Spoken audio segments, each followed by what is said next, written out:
thank you to everybody who came forward and got tested. That's nearly 70,000 tests in one day. So obviously all of our frontline health workers, all of our pathologists who've literally been working through the night, not only to get those tests done, but also to give people results in a timely way. The system's really scaled up, and I'm incredibly proud of each and every one person who's involved in doing those tests, conducting those tests, the people coming forward, but of course also the pathologists who are working through the night to get those results back in a timely way. New South Wales recorded 7 new cases of community transmission. 6 of those are already people in isolation, which is positive. They're all linked to the Avalon cluster.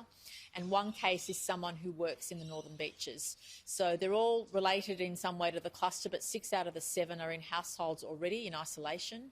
And that's a trend we'll continue to see over the next few days and possibly weeks. So as people are in isolation, their direct contacts will start to test positive, and that's where we'll see a large number of the case numbers eventuate, we hope.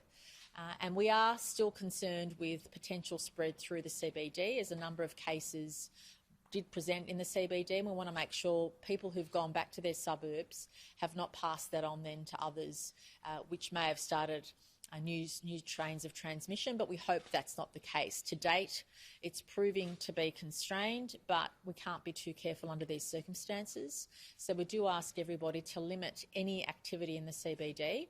And having said that, we know that tomorrow traditionally is a day for Boxing Day sales. We please want to discourage people. We know this is not the easiest message to give to those retailers, but we want to discourage people going to the CBD tomorrow. Please limit your activity. If you are going shopping in the CBD, make sure you wear a mask. We've already been in contact with retailers to make sure that there's social distancing in queues, that there's 4 square metre rule respected in the actual venues themselves, and all people, all staff, and all people shopping should be wearing a mask inside those indoor venues. So we ask people to limit their activity. Think twice before you go to the CBD. We'd prefer people did not go to the CBD tomorrow, because then you have people from all over Sydney coming to one location. It only takes 1 or 2 cases for it then to spread everywhere else, and we certainly don't want to see that happen. If you are going shopping in your local area, wear a mask. If you're a staff member in that local area in the suburbs, wear a mask. Please make sure you socially distance in the queues. Make sure you respect and socially distance whilst you're in the shop. Even if you're wearing a mask, the masks are a 4th line of defence.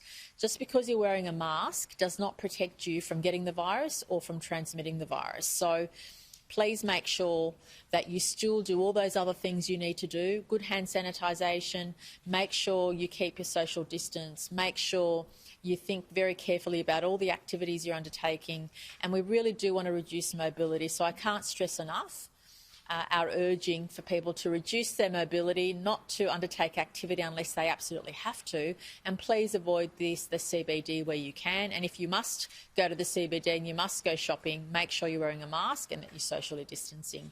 But today is a day where it is really about thanking the community, thanking everybody. I don't think anybody is having a normal Christmas today across New South Wales, and I just want to thank everybody for your patience, the way in which we've all pulled together, and the way in which I think all of us can be confident that everyone's playing their part to be as safe as possible. And before I hand over to Dr. Chant, I just want to thank her and her team. Christmas for them is very different. So they've been working around the clock and keeping all of us safe, and I really want to turn our mind and our attention to those frontline workers who today are not with their families, but working hard to keep all of us safe, and Dr. Chant is first among them. Thank you, Dr. Chant.